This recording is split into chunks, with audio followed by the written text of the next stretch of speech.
honestly I speaking. told you, Kaiba's True. special abilities activated by the power of his Delulu. The more he denies the magic exists, the more that magic wants to prove itself. Like, listen, I exist. You said what? No, no magic. No, I Like, don't see it. like, dog, Focus, he got visions. He was like, what are focus, these focus, visions? What is happening focus, to me? focus. And the Millennium Rod and all the other fighters are like trying to say, we exist, bitch. And that's how I he don't wins. really think. What up, everybody? Yeah, hey everybody, you're watching the Nerdgasm podcast. I don't get Superman. For me, Superman's worse. And I'm not talking about in this movie or in the. Is Appa the Chewie of the Avatar group? Yes, he is. Okay, I'll behave. I'll behave. Okay.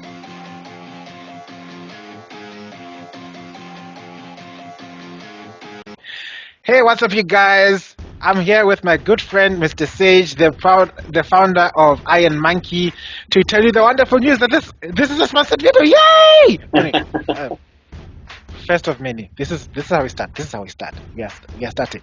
I wanted to show you that there's this wonderful competition. This awesome brand that has decided to work with us for the first ever.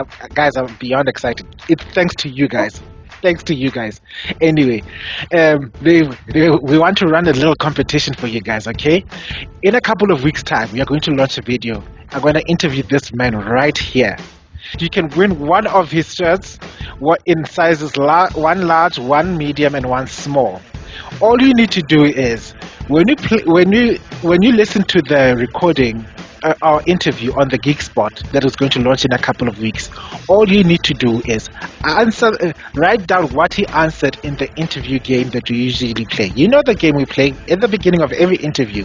We have a game that we play. It's either going to be Would You Rather or Beg, Marry, Kill. We'll decide on the day.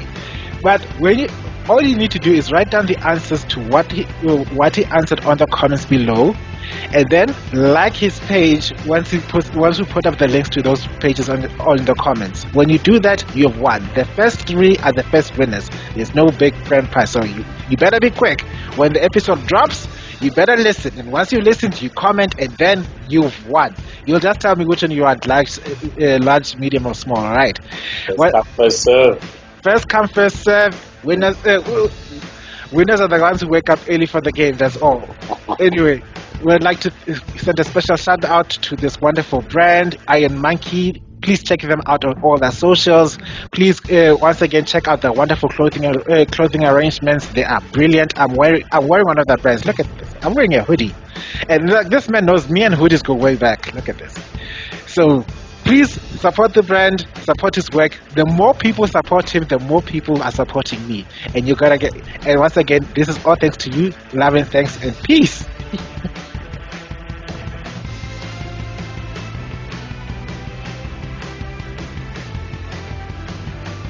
Hi, what's up, you guys? Welcome to yet another episode of the Nerdgasm podcast. We are back for the Yu-Gi-Oh stuff. I hope you enjoyed the filler.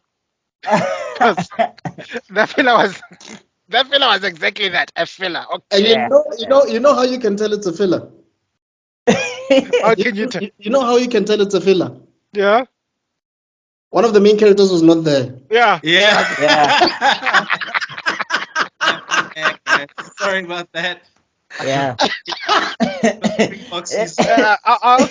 I also want to add that, you see, when I say I can foresee the future, I can see the future. I called our victory last week before the match. I was like, congratulations to the Springboks. Well done. I am a Jedi, like my father before me. Yeah, he looked at New Zealand and he was like, Sharingan.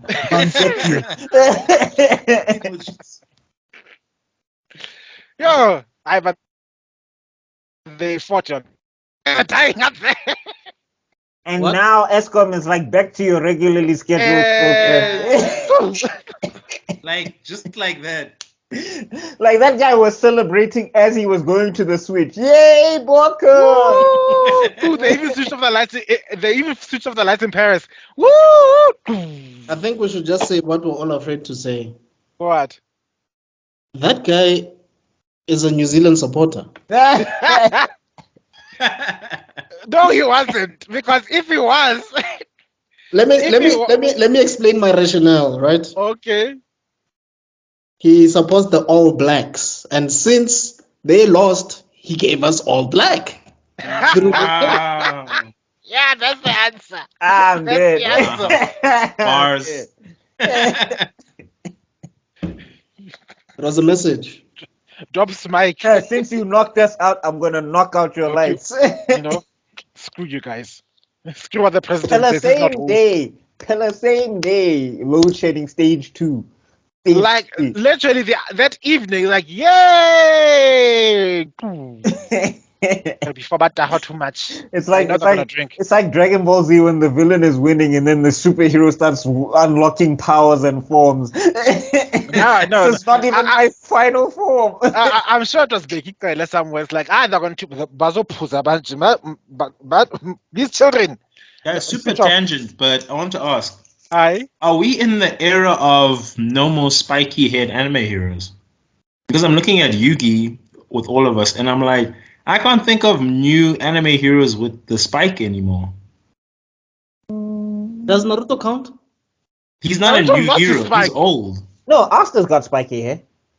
Boruto? Does Boruto have spiky hair? Oh, Asuka. Yeah, he's got Asta from Black Clover. He's got spiky hair thing. Okay, I guess we got one hero carrying the spiky hair. Yes. Yeah, The protagonist. yeah. The protagonist. You always know who the protagonist is by the type of hair they have. I don't know. And I'm Denji from Denji from Chainsaw Man. I don't know if that counts. It's spiked down, but it's spiky. No, I'm just saying that was the age. We are moving on from that. I mean, Lelouch had normal hair. Yeah, Light and Light had normal. Yeah. So Light's not a hero though. Isn't he? No, I'm mentioning L as well, because I'm joking. yeah, even Aaron. Okay, Aaron is a different issue. Aaron and friends. Eren is such a different issue, dude. I can't wait to talk about Attack on Titan, guys. Oh I my am God. so excited. I hate so that. I need to hate watch that character. thing. I'm Attack on Titan illiterate. I need to watch it. Do you Yeah, hate the show because of the No, I fandom, think the or show. do you hate I the think the show is cool. It's just I hate the character, and I hate the philosophy that the characters spanned across the fandom and all of that stuff. It's so it's like Joker when everybody was like, "We live in a society." It's like, relax. But then it's basically Death Note 2.0 because all the Death Note fans just came out of No, nowhere. Eren Yeager is and lashed worse. Eren Yeager is worse because like Death Note fans won't defend. They won't defend Light. They'll just be like, "I like Light. Light is cool. That's why I like him." Yeah. That's where it stops. I don't know. Eren, they Like will L. fight you. Fight you. I've never really liked L that much. I liked L more than Light. And then I just wanted to Yeah. add with somebody did recently put up a video which I could never stop laughing. It's like, you know what? If someone needs to face the fact that Attack on Titan is basically a mecha anime with flash suits. Yeah, it is. Yeah, No, it is 100%. It's Gundam Seed 2.0. yeah. I think it was the guys from Trash Taste, and they were like, okay, if Attack on Titan is a mecha, then Ratatouille is probably a mecha as well, isn't it? Yes. Technically. But you guys are right. Thanks, man. At least Black Clover is representing the spiky hair kids, man. All right, let's get on to it. I think we're gonna talk up until we are now at the blimp. I call the blimp episodes. And the reason I wanted to make it a little section of its own is because there's a whole lot of background activity that happens in these few episodes that people. I think some people notice, some people overlook. We get to see a little insight from Ishizu. We get to learn about she's the one who basically gives a little more info dumps on Yami about what the hell he is and what's supposed to happen. Well, I think a lot of characters info dump. Marik tells us his plan, I think, 4 times throughout this blimp. And I'm like, I get it, dog. And it always ends with Thanos, kill the pharaoh. Oh. It's like, okay, you're getting cards, you're getting the Millennium Puzzle, you kill him. I get it. Yeah, okay. I get it. And then I just remembered that guy's name is Odeon. Every time I was listening to the episode last week, I was yelling at myself. Who was that guy? Who the tattooist is Odeon? Who's the guy Odeon? Does Odeon's plan even make sense to you guys? No, Odeon is just. I don't think Odeon had a plan. I think he was trying to just guess his way through what was happening because his whole idea is that I'm just gonna help Marik until Marik gets better. America's is going through. To be fair, the way they grew up, I don't hold it against Odeon. Yeah. If you want to talk about anime dads, Goku's looking pretty good right now, ain't he? Yeah, true. But then wouldn't it make more sense to be like, yo, Ishizu and I agree. Maybe we should team up. Then I should do whatever Ishizu's plan is. Oh, but I don't even think Ishizu kind of had a plan either. Like, I think her plan was Yugi will fix everything. Yes. Yeah, but like, why would what kind of plan is that? Odeon doesn't know you. I have faith in the Pharaoh. I was raised to have faith in the Pharaoh. I have foreseen that the Pharaoh will fix everything. Also, but I won't tell him anything. I won't tell him. And also, didn't they say Odeon's like tattoos on his face were helping quell the evil spirit? So I guess he maybe had to be in proximity. So maybe he was hoping Ishizu would come up with something while he stalled for time. I guess. You know it's wild when you're acknowledging that this is the Pharaoh and you still want to kill him. Like, yo, that's No, I wouldn't. Look, as much as Marik does annoy me with every time he's reiterating his plan, I get the beef. I get the beef.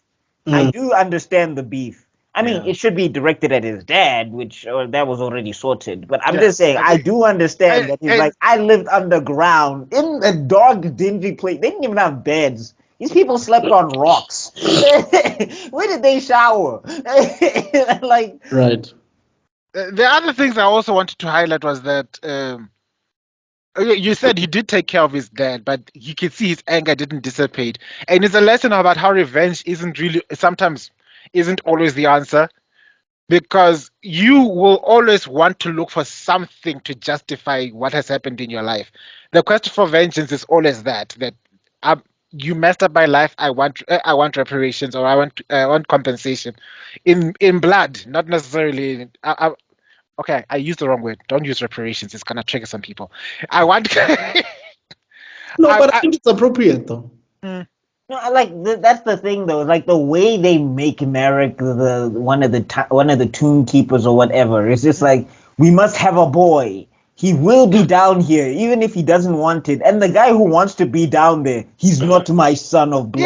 Yeah, get him out there. Like, dog, you have to give it to Odeon and just let this dude go, and then you save the whole planet. Now you put the planet in danger. Like, I'm sure if the Pharaoh came back, he would have backhanded that father. Like, what is wrong with you? And the way he died, did you guys find out? Did you not? Okay, did they show it in the anime? Because I read the. He just gets banished in the anime. He just gets banished to the Shadow Realm. Okay, well, let me tell you what happens. I know, because the anime's wild. I mean, the manga's wild. Let me tell you what happens, kids. Marik uses the power of the Millennium Rod to pin his dad onto the wall, right? Then he uses the same knife that was used to tattoo to put the tattoos on his back to stab his dad to death, and then peel off his dad's back skin where the tattoos are, and lay it down on the altar. Guys, I have a question for you. What? Kids. Shonen. So I don't know if it's because Marik has the longest episodes, but I feel like, for me, he feels like he was like the Freezer in the series, in a sense that, like, his arc took forever. Yeah, okay. The length, I agree with the length, but there isn't the importance of like you know, if you talk about Frieza, we're talking about like the most iconic villain of the storyline. Mhm. And for the life of me, we can't say that, you know, Yugi had the villain that he had to face off. It's always been that guy or that guy or that guy or that Yeah. guy. I can't just say that's that's Yugi's Frieza to him being to his Goku. You know what I'm talking about? We have a Vegeta. We have a Vegeta. We have a Kaiba, yes. Yeah, I mean, I think next to Vegeta, Kaiba is the most recognizable Lancer character in all anime. Mm. I agree with you. I think I And Sasuke, but yeah. I Yeah. agree with you. I think Merrick is No, the best Sasuke villain is in like, the show. I left. Stop chasing me. I'm done. And then Naruto's like, oh, Sasuke, come back to the village. We'll talk about Naruto later. Yeah. Sorry, And Kuro, you were saying? as for Seto, Kaiba is, I lost to you. No, I think Merrick is the quintessential villain of the show. I mean, a lot of people argue it's Bakura for the later arcs, but I think the weight and the amount of episodes that they give on Merrick warrants that he's the big bad of the entire series. And he does have a legitimate story. I just think it's the repetitive nature of his plan that kind of knocks him down a peg in terms of villainy. And also, like, the voice actor in English, he kind of did the most. Like, Yo. I prefer like when we start seeing the good side of Merrick and he's like talking more normally when he's inside of Bakura. Like, I prefer the performance there as opposed to Odeon, you failed me again. That's why even the Abridged series. I don't know if you guys watched any of the episodes. When it gets to the Americans, they make so much fun about how, one, he talks so much, two, how stupid his plans are.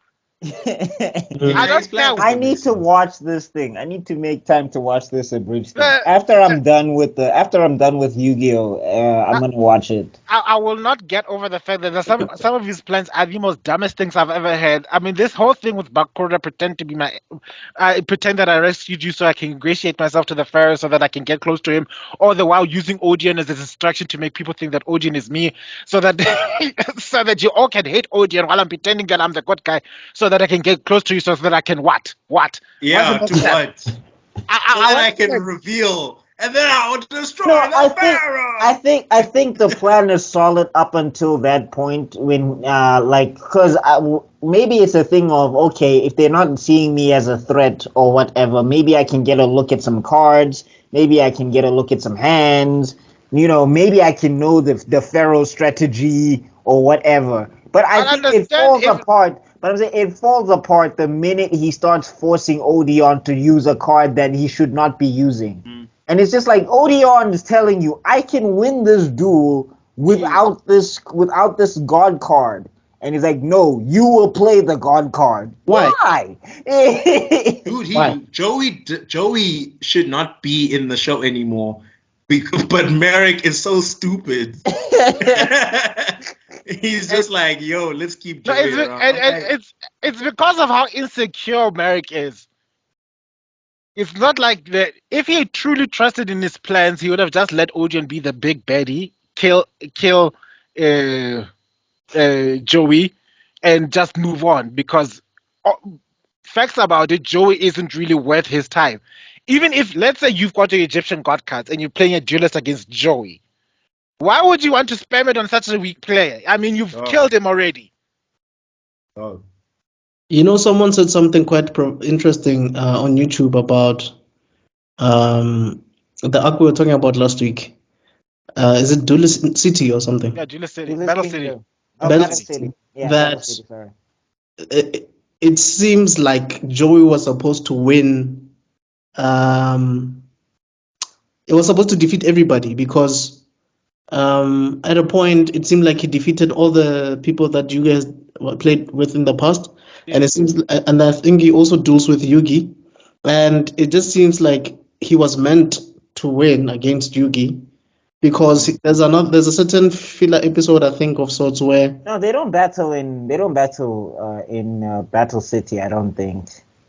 I think what happens is that he beats people that Yugi has beaten, and then they all go to the blimp thing. I don't think they ever have a duel outside of Duelist Kingdom.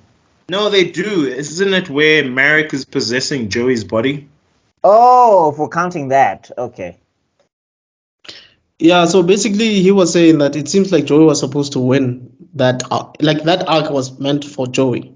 Because apparently there's a certain storyline later on, but I think it's filler where it is alluded that Joey has got a specific card Yeah, from the Raiders Black Dragon.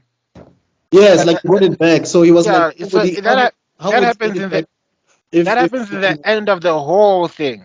right. Yeah, Right. that happens in the end of the whole Eric arc, but we'll get to that as soon as this whole drama is over. So let's get to the first duel. I think the first duel was between who and who? It's Yugi and Bakura. It was Yeah. those two. And it was at that moment where Yugi was like, cut the crap, I know who you are. Well, I think before we even get to that, we got to talk about how Kaiba just can't relax. Like, Kaiba is just walking through the ship, insulting everybody left and right. Look, I want to put this into context a little bit, right? Imagine you spend all this money to make this kick-ass tournament, right? And now you're gonna get to your top 8, and lo and behold, Joey Wheeler is one of them. Okay. How dare this Brooklyn nobody? Hey, How why are you talking to me like He that, played the man? rules.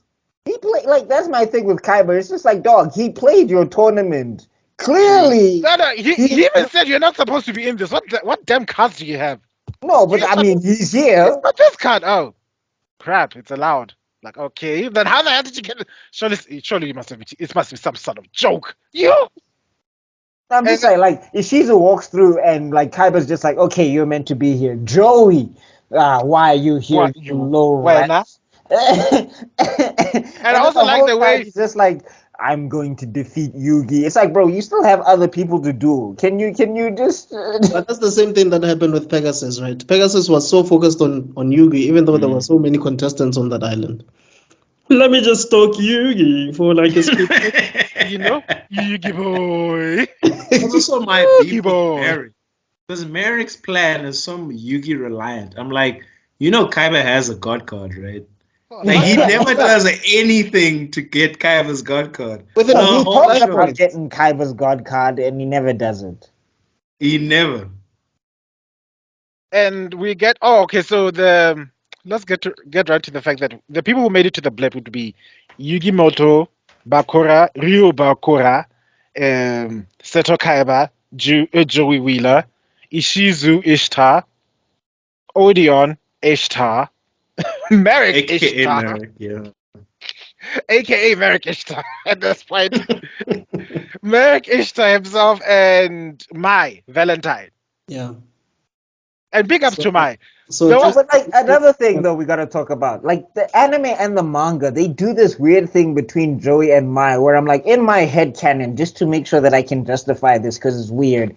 Mai is 18 in my head. She has, Oh! she has to. She has to be. I Otherwise, even this named the doesn't damn make episode sense. Maya's 24.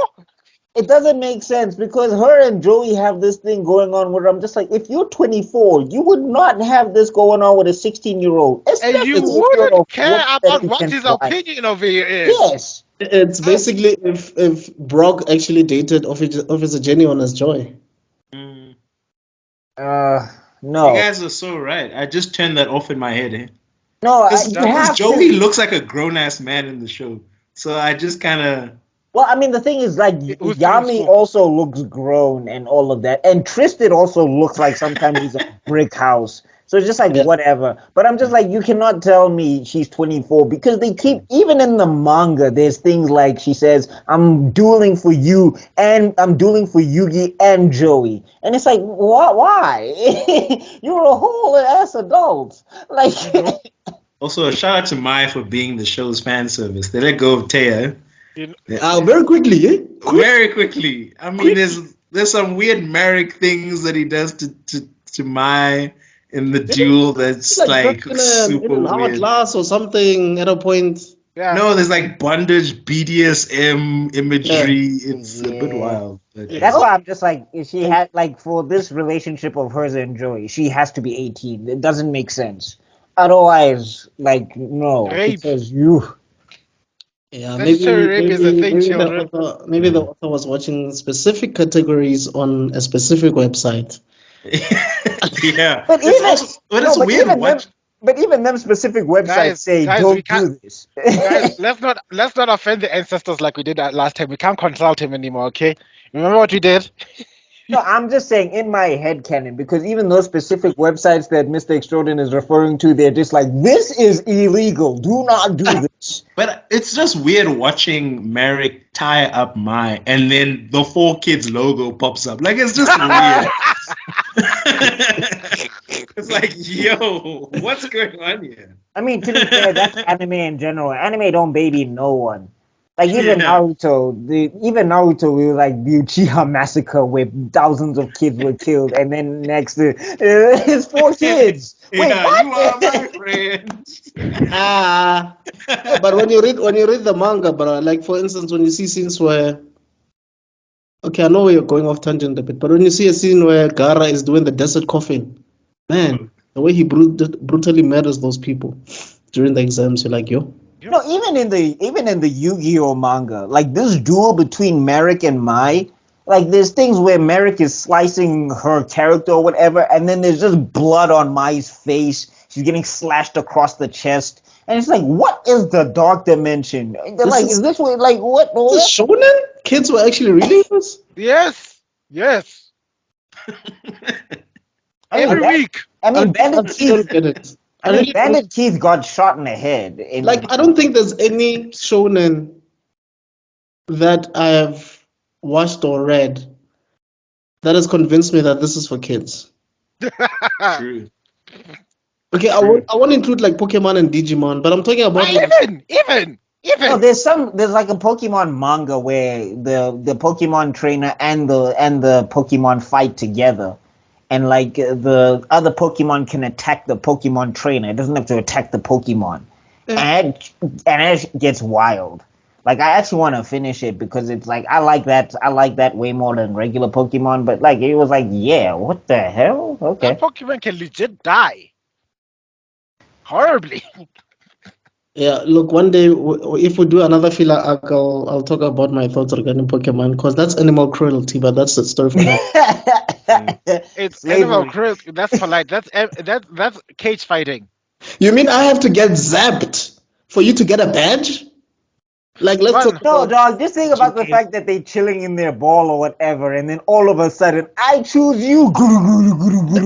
Now you Let's don't talk even about know the who fact you that fighting. you were just chilling in the wild, living your best life, your and then best this life. boy, this kid throws a ball at you, and then no. This is also why I prefer Yu-Gi-Oh! Because it's just like, Not yeah. only do they beat you to an inch of your life, Yeah. and then put you in a ball, and guess what? And you have to submit. You have, you are now a slave. you have to decide to be in that ball. No, but like we were all kids watching the Mewtwo movie, and we were like, "This guy's got a point." Yeah. No, I mean, Like, because the other thing is, if you think about it, right, with the Pokemon, they don't even know who they're fighting. Pikachu just has to fight some monster that can fly and can like raise the earth and can shoot fire, and he's like, all I've got is this electricity thing, bro. What? Mewtwo looks at Pikachu and he's like, "You don't even know that you're a slave, do you?" know? And I was like, "Oh snap! He's got a point." No, he's my friend. Yeah, your friend that makes you fight to the death almost every weekend. How can they be friends when there's a master slave relationship? It's very, very difficult. It's hard now to defend it. And I am one of the I'm like I said, I loved Pokemon. I still love Pokemon, but I won't delude myself in thinking that what's happening. Somebody is what's happening. thinking Pikachu is a housey-mon. Because he's the only one that gets to be on the outside. Yes. Everyone else has to be cramped in this tiny Samuel ball. Jackson. I think at my age, if somehow there was a glitch in the system, and a younger version of me just appeared out of nowhere, and I was watching all the stuff I used to watch as a kid, I'd be like, "Why are you watching this, man? Like, Oh please. let me explain You know this. how- This is animal cruelty, son. Don't watch this."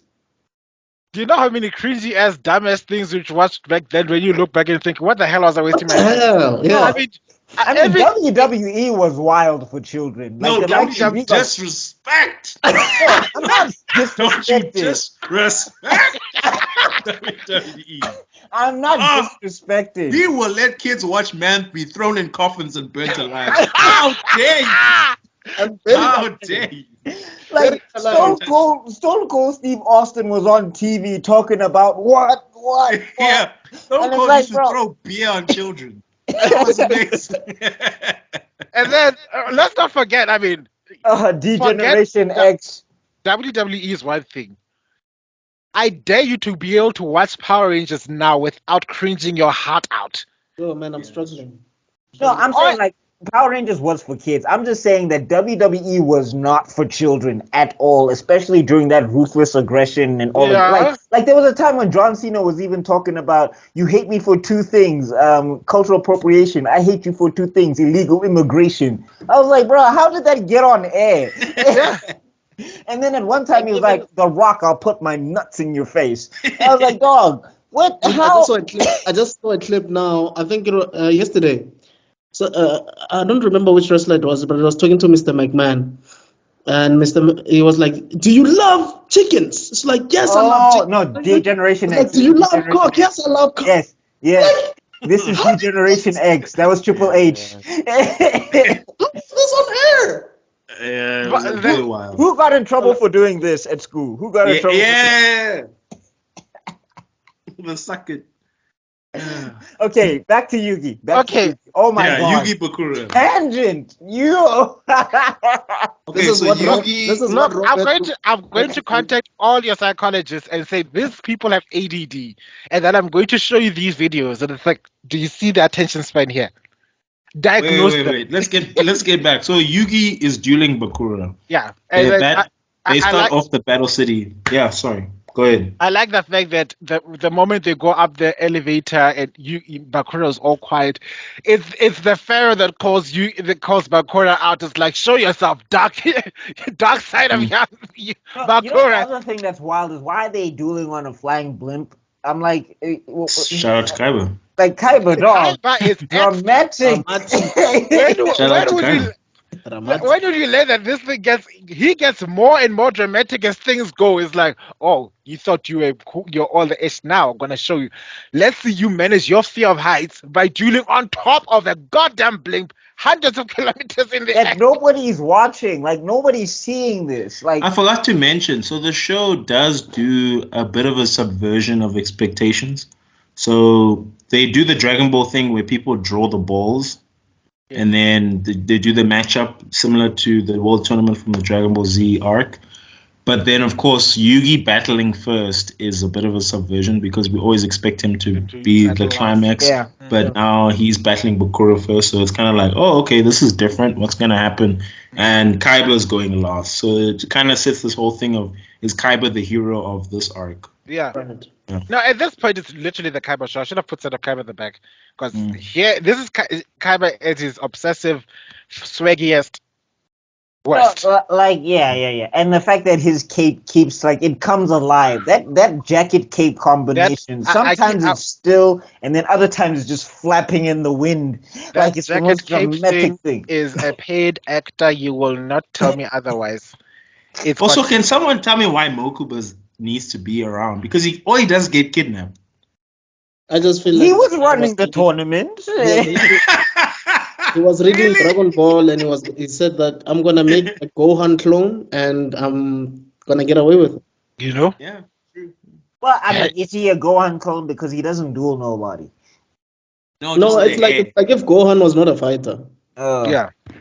So what I also wanted to appreciate. Okay, what were your feels about this duel, by the way? Because there are some things I just wanted to add, but I want to see maybe the Bakura versus Yugi duel. What about it impressed you the most? I like the fact that life points weren't necessarily the main draw for suspense. Because like the whole thing is like, sorry, just to sum it up, Bakura basically activates his destiny board, and in 5 turns he basically has to spell out final, and then he'll win the duel. And the Maggot's death, by the way. Oh, I can't remember if they were doing a shadow game or not, but it was. Oh, okay, yeah. No, wait, did he drag him into the Shadow Realm?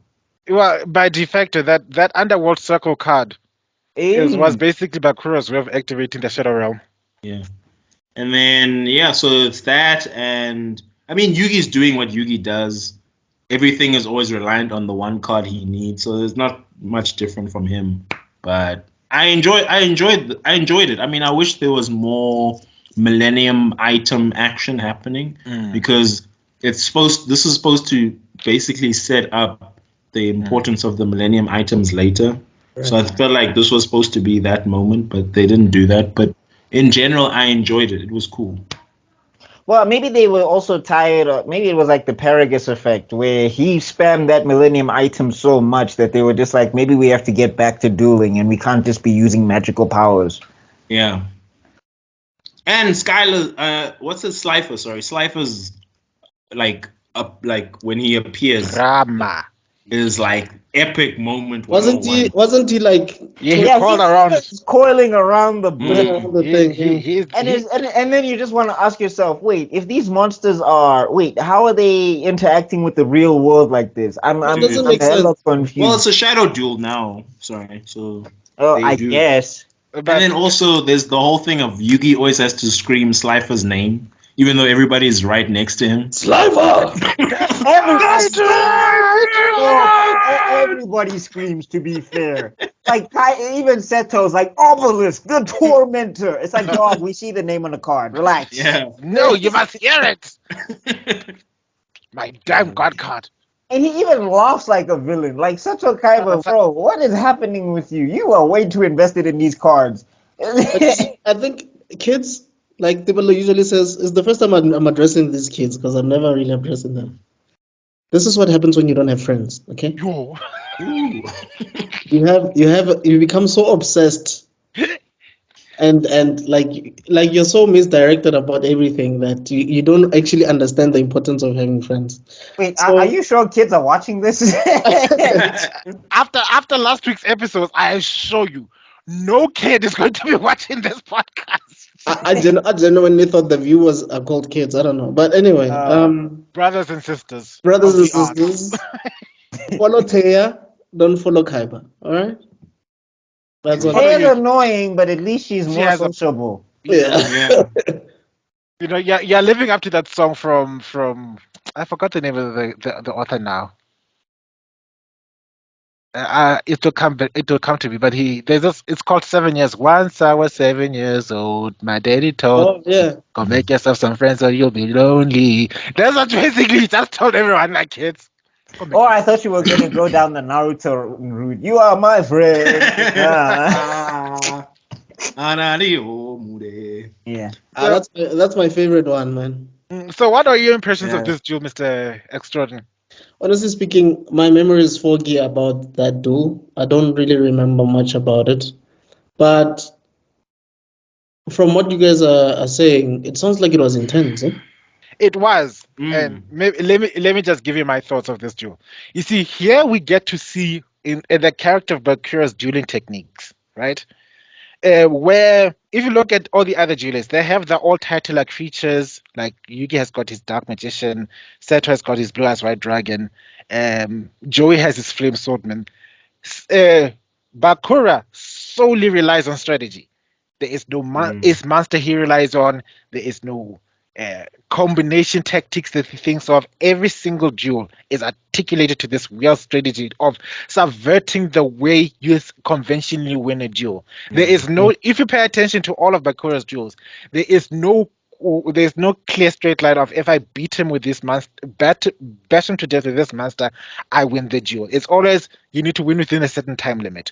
Or now that I've got this creature here, Underworld Circle is activated because this Ouija possessed doll of mine is the thing that's activating it. So you thought, okay, let me kill this thing, and then we'll just get back to normal. Of which Bakura says, okay, nice try, I brought it back. Right. You've activated my trap card. Nice and then they do the hand thing. Yes. Wait, did BuckMeister give his for me, I did like the duel. Bakura's strategy where he was just losing life points upon losing life points for him to turn it around. That kind of made it very intense for me. and all of that stuff, and like seeing how Yugi figured out how to make the ghost go into his Karibo and then destroy his Karibo. I thought that was a player move from Yugi. Yeah.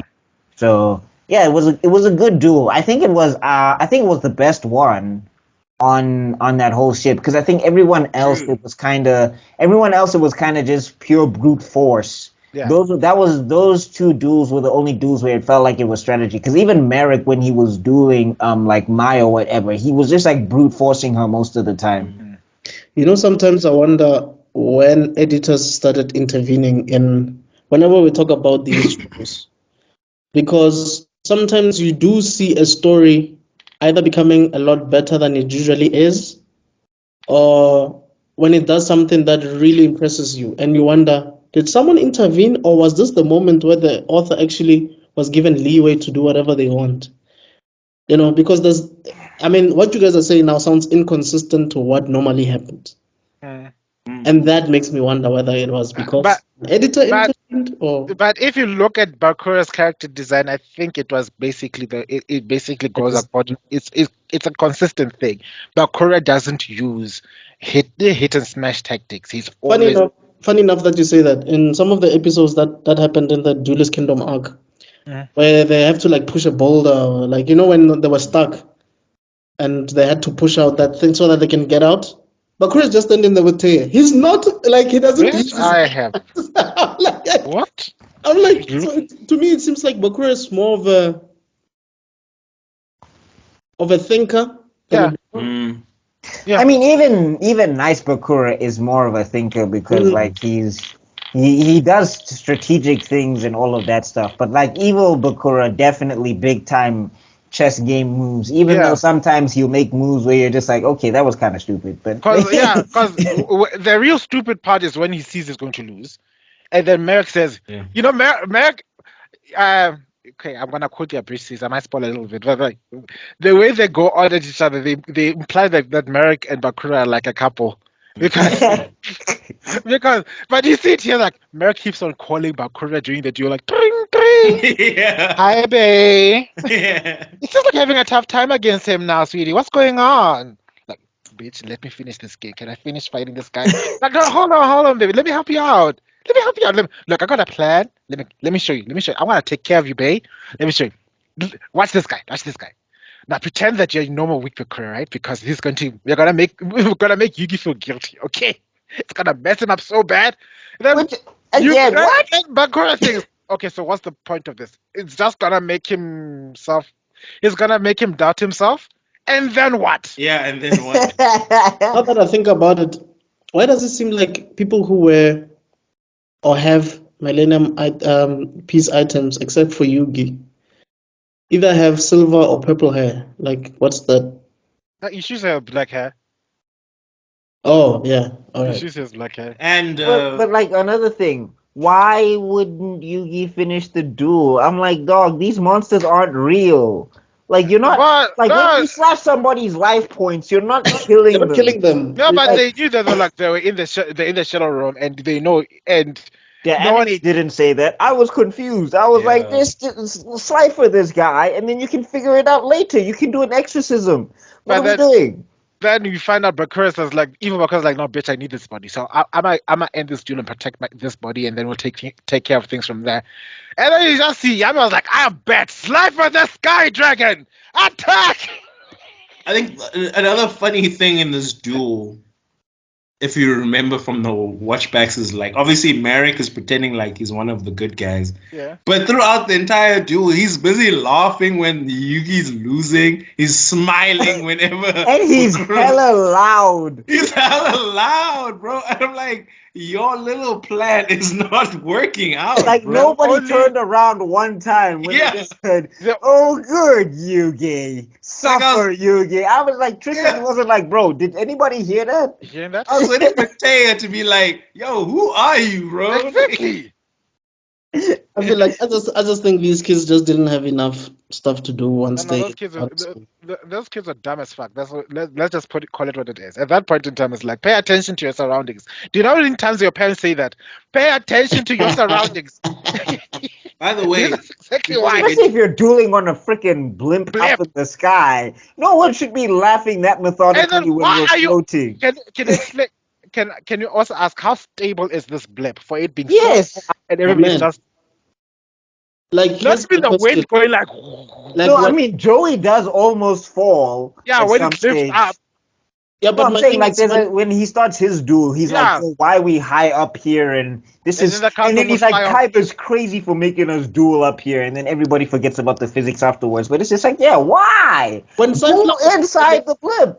was quarreling over that thing, wasn't that thing supposed to like start like No, no, declining? it's a holy magic. but that's the thing. This duel, the one criticism I didn't have, but now after talking about it, is how loose we are with the Shadow Realm rules. Yeah, Because the monsters are real until they're not. Then Right. someone is supposed to be banished to the Shadow Realm until they're not. You know what I mean? Like it's like, and they're supposed to be in pain until they're not. Like there's a lot of rule breaking in this duel. even when it's not a shadow duel, it implies that these attacks hurt, Yeah. which is Well, I which don't know. always To be surprises me. fair, in the manga, they're also inconsistent about that because Yeah. when Mai's getting slashed, it's blood everywhere, and then she turns around and it's like it's just an illusion. But then it's like, but you said that the Shadow Realm, the monsters are supposed to be real. Mm. So yeah, it's an I never understood inconsistency from the manga. when characters are losing life points and they're like, oh, Attacking life points directly. Bloodlust slash. Shing. Don't Right. attack him, Yugi. You're gonna hurt him. and then you Really? come up with some epic speech, dude. It's just a game. Relax. No, No, this is not a game. In this universe, It- I mean, Marik was prepared to sink Yugi to the bottom of the ocean, dog. for Like Joey almost died to the fact that his sister had to dive in. The one thing that she does up until this point, because I don't think she does anything afterwards, not from what I can tell. This is so true. Also, by the way, before we get to the next duel, I just want to say I'm sitting out the Joey duel. I detest Joey in this arc. I have nothing to say about him. I feel like he should have been written off. And the fact that he was on the blimp and had the most useless battle in that whole arc made me go like, why is Joey here? You're the Seto type of this episode, right? What did Joey's battle do to progress this arc? Y'all were looking He at me. revealed Marik. That was so unnecessary though. We could have done that with anyone. No, I mean, yeah. What did Joey do though? No, I don't think you could have done that with anyone because Also, Joey nobody was didn't even realize it was Marik. Yugi had to say, "Oh, that's not Marik. That's Marik." No, it does. No, but Joey was the one who sussed it out first. Like, nah, this ain't right. You're fighting way too honorably to be Marik. The Marik I know is a sneaky, slimy, disgusting son of a bitch. Like, hey, who said that? I'm You just gotta saying. give him that, Pillar. You gotta give him that. That I'm he just figured out saying, that Marik was not Marik. Come on. Joey is like, you know, when you have, it's like if we're gonna have a battle between the Saiyans, we don't need Krillin there. You know what I mean? It's like the Egyptians. Yeah, but Krillin You level. don't need Joey there, dog. Not even Don't give him Krillin level. But I agree with the Krillin level. Krillin is technically the strongest human. He is the strongest human. I agree. But like, I just feel like Joey, because the whole arc is basically setting up this whole. We have Millennium items and we're Millennium fighting, right? And then we've got three Egyptian gods. And we got Egyptian gods. What the fuck is Joey doing here? Yeah, Replace him with the key guy. You know the key guy with the head wrap. Where's Shadi? He's not dueling. Bring back though. Pegasus. And technically, Shadi's dead. Isn't he still doing exposition in this Yeah, arc? he is doing exposition, but he's a ghost. People, I think people don't realize that okay, it's not communicated at this point. I think he explains it later on in this season or something like that. But in the manga, we get to know that Shadi is in fact long dead. Oh. It's a millennium. The fact that he came through the floor to Yugi kind of tipped me off because he came through the floor and he was just like, "You are the one. Let me hold out this millennium key." And it's like, bro, what the hell? But didn't he do that too with Pegasus? When he comes to Pegasus, doesn't he also go through walls and floors and all that? He does. Like when he finally says, "No, you are supposed to have the millennium eye." It's like the crazy things you've done. Take this eye and then hold him. Yeah, Like- but sorry, Anyway. I wasn't trying to derail. I was just saying, I'm not a Joey nigga, but bye. I think I'm saying I don't love Joey. I think Joey's all right. I don't know. Maybe Mr. Extrodin, you love him the most out of all of us. I think he's all right. I I think he think serves the I purpose. probably do. I was I thinking think he serves the purpose of what he's supposed to do and all of that stuff. And I like him as a character, even though he's overly ambitious. It's like, dog, you're not the hero of the story. Just relax, please. It's called Yu-Gi-Oh, not Joey-O. I think I love Kaiba the most. Then it's Joey. Then it's Yami. Okay, now I'm let's Yami, get, then Kaiba, then now let's get to the Joe that he's decided to voice out. Things that you need to highlight. Joey, if there's one thing you need to appreciate is that Joey is very adaptable to the cards that he's earned throughout this duel. Yeah. Like he uses Jinzo to destroy a trap monster. What other cards did he win? In fact, yeah, the dice card, that he loves playing to half monsters attack points. and then He won the insect monster and the sea creature and the seaman. which is surprising because he hardly that uses them. doesn't sound so great how you put it, but sure, I hear you. Sorry, the man on a whale. Yes. Yeah. But of all the monsters he got, he spends that Jinzo like it's going out of fashion. I mean, I think when you want to say Joey's the POV character, he plays the game in the way that's easiest to understand. Like, if somebody didn't know how to play Yu-Gi-Oh! And they watched Joey play, they would understand the game. Because you watch everybody else. I'm like, how did you do that? Yeah. No, Joey was like the POV character in the season 1 where nothing made sense. But Right. now that the rules been established and stuff like that, we also now understand the game better. So that's why they even moved away from Joey as the POV character a little, if you notice, because you're Right. starting to enjoy the different battles. Like, oh, okay, Yugi's now he's using a Dark Magician versus Dark Magician battle. How cool is that? Oh, look. Seto Kaiba is spamming his Egyptian God card like it's going out of fashion. Dog, every game, Obelisk the Destroyer. You know, Hakaishin Obelisk. And then with this duel, yes, the ultimate lesson is that Joey susses out who Marik is. But can you also bring up the fact that ever since Joey's mind got possessed, he's been like a bloodhound after Marik. I mean, fair game. Like if somebody mind controlled me, I would want beef. I would want smoke. Like, But you can't just take over my mind and then just walk away. You just watched how powerful these Egyptian God cards are. You heard Marik, even though it was through Odeon because he made his dramatic announcement, that his Egyptian God card, the Winged Dragon of Ra, is far more powerful. And then you don't have any gods, you don't have any millennium, whatever, but you know what? Me and you. That's the only thing, like this And guy. he should have lost, by the way. But sorry. Go. He would have lost if Marik didn't force the issue. Yeah. This guy had the balls the size of the size of Kenya that are made out of titanium. Where the hell do you find the gold? That's all I need to ask about you. It's Vegeta versus Cell after Cell got Android 18. It's the same thing. It's just At least Cell was playing him because deliberately keeping himself weak to give the illusion that, hey, oh no, my power increased, but you're still stronger. Let's fight. But that's messed up. You know, when your opponent wants you to realize that you're strong, he's stronger than you. That's messed up. Then actually them showing you from the beginning. I mean, Cell was playing with him for so long that it eventually clicked later that, oh flip. Yeah, when he kicked him in the head, like boom, ooh, that touched a nerve. Exactly.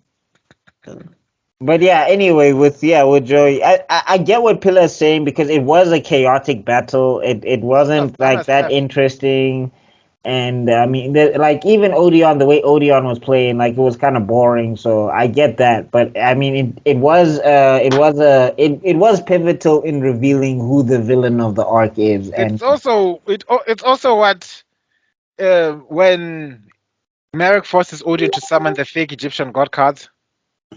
Yeah, because then you also learn about the Egyptian god cards, and apparently they have beef with anybody that uses them or plays them, or like if you don't have a Millennium item, do not even think for 1 second. We will chase you in your dreams, Baba. Like the fact that Kaiba's spamming Obelisk the Tormentor at that point. He doesn't have a Millennium item. he's Because connected to the rod. he's Yeah. connected to the rod, yeah. But the other thing is, if you made a counterfeit card, the Egyptian gods are like, copyright on me. Copyright. Does it look like One Piece here? This is no time for piracy. No, the fact that even if like they chilled out, because that's more chill than what they did to Pegasus. Pegasus just painted them one time, and they visited him in his dreams, and they're just like, "We will kill you." Didn't they technically send Odeon to the Shadow Realm? He technically got struck by lightning and got banished. Yeah. I was like, these cards don't want to be used by nobody. If you are not Yami, if you are not Marik, if you are not Kaiba, do not even think for 1 second. But which Millennium puzzle did Kaiba have? Why is he so special? No, it's a millennium. He had the rod because his ancestor had the rod. The ancestor that Kaiba keeps denying, even though it literally saved him from Ishizu. Yes. And Marik, of course, Mr. Exposition often says, "Why just the Millennium Rod answer to Kaiba? Why?" You literally have the stone tablet. You had the stone tablet for decades before he chooses. Who's that over there? My goodness, it looks so much like I said, an asshole that I know. Is that Kaiba? No, Kaiba kills me because he looks at the tablet and it's like, it looks like you, dog. There's no mistake. And then Kaiba's like, "Why can I speak ancient Egyptian? This makes no sense." Why am I reading this as if I'm reading in English? But I've never read this before in my life. What is going on? Well, for the Sululu. Let's talk about the Kaiba. And then can you also talk about, yes, you drew the cards, they scared you to death and everything like that, right? And then when you made them into cards, what possessed Pegasus to write down that ancient text of the thing like, before they kill me, I just to make sure that this ancient text is written in that card. I don't know. Pegasus is like the quintessential white dude who just wants to test the limits of things that he should not be testing because he's going deep into the catacombs and it's like, dog, you're not afraid of ghosts. You're not afraid of... It's only until the monsters visit him when he's just like, maybe I should relax. Don't go in there. White people. Sorry, Mr. Extrodin. What were you saying? Oh, I just want to say that I think when you rewatching this thing as an audience, you realize there's so many random things that happen in this entire show that doesn't make sense whatsoever. Like there's no connection. Like what you're saying about Pegasus is like, why? Okay, so Bakura, no, not Bakura. Joey loses. Joey technically was supposed to lose, but he won because he stood up through the power of guess what, guys? Friendship. This show, I feel like this show invented it, like or perfected it, or I've never seen it. Like, don't talk to me about Naruto and the power of friendship. Don't talk to me about Dragon Ball Z and the power of friendship. Don't talk to me like, okay, Fairy Tail is up there. Like Fairy Tail and Yu-Gi-Oh! In terms of power scaling the power of friendship. And Soul Eater, the last episode of Soul Eater, we should not even, that was the most blasphemous episode of all anime, bro. In all of anime, I'm telling you. Taya has nothing on that episode, but anyway. Anyway, so Joey gets up to the power of friendship, and Odeon reveals himself, and he says like, "Nope, I'm not Marik. You were right. There he is." And Marik is busy having a stroke. He's becoming more evil because now that he has a dark lost. half, and I was like, when I was first watching it, I was like, he has a dark half. So what? That was left field. What on earth is this thing that has been happening this entire time? Well, I mean, to be fair, they set the precedent when Kaiba got mind crushed and there was a zombie Kaiba going around, which I'm just like, I don't see the difference. I still think that's filler, though. I don't see the difference. Like, what darkness was in Kaiba? Because it's the same guy. Nothing has changed, right? Nothing. He's actually worse. Like in the That's- beginning, he was talking trash, but it was like here and there. This whole blimp ride, he's like, "You're nothing. You suck. You suck. Yeah. Why are you here? I'm taking your god card. Like he might as well have cut a WWE promo. Yeah. This time is What? going Yeah. down. I'm taking What? your god card. I'm What? laying the smackers down What? on everybody on this ship's What? the ass. What? And that's the bottom line because Seto Kaiba said so.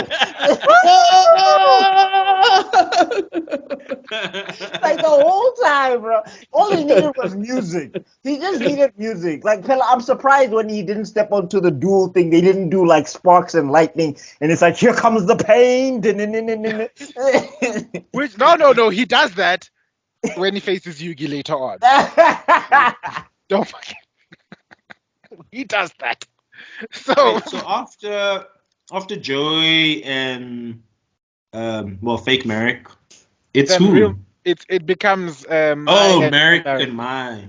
And that's also one of those duels where here the only purpose of this duel is to show just how cruel this new Marik is. It's like if you thought Marik was evil before, now look at me. Right now I'm like the real ish. Now I'm the real bad guy. How do you guys feel about Marik's voice actor? It's a lot. That's With a the lot, whole- bro. With the whole face peeling. Oh, No, that was fine. It's the voice for me. It was just Her like, voice dude, is do we need all of this stuff all the time? Like the whole. It's like okay. I think the voice acting in Yu-Gi-Oh is hit or miss. true that. Mm. When it Sometimes- comes to the villains, Pegasus's voice actor was fine. like I said before with Tristan, like Tristan in the first 10, 11 episodes, yeah, they changed him. So that was horrible voice acting. I don't know what's happened to Joey, but Joey gonna do. What the hell is this? And then when the new one came in, it's like, yo, buddy, we gotta stop this from happening. You gotta stay on. somebody put a gun to the voice actor's head. Like if you don't fix this shit.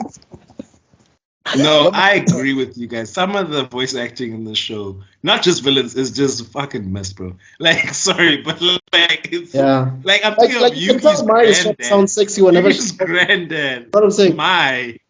Like Mai is trying to sound sexy every single time she's talking. Excuse me, No, guys. I think it works for her. Answer this. It seems urgent. Oh, I think it works for her. And I think Taya's voice actor works for Taya. It's just like I think Taylor Marik's. was- Yeah, it works. I think Marik's voice actor just doesn't work for him with what they're doing with the whole double voice thing. It's just like you might as well have just stuck to.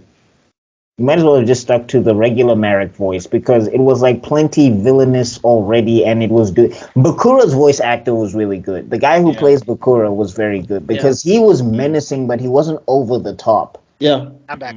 Like that's why I enjoyed Bakura better as a What did I villain miss? because we were just talking about the voice acting and all of that stuff. Like I like Bakura's voice acting and everything. I think the heroes are fine. Joey's voice actor is good. Yeah.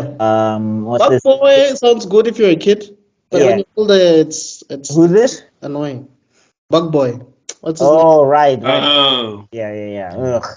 But Yami and Yugi's voice actor also works, even though they're Kaiba's also dope. doing this. Yeah, Kaiba's dope. Who else? But- New Tristan was also great. But the hit or miss. the guy for Odeon was also pretty good, I think. When Serenity. Master Marik, I will protect you. Okay, I mean, like when he was being a villain and he was being the imposter Marik. Mokuba does not sound like a child.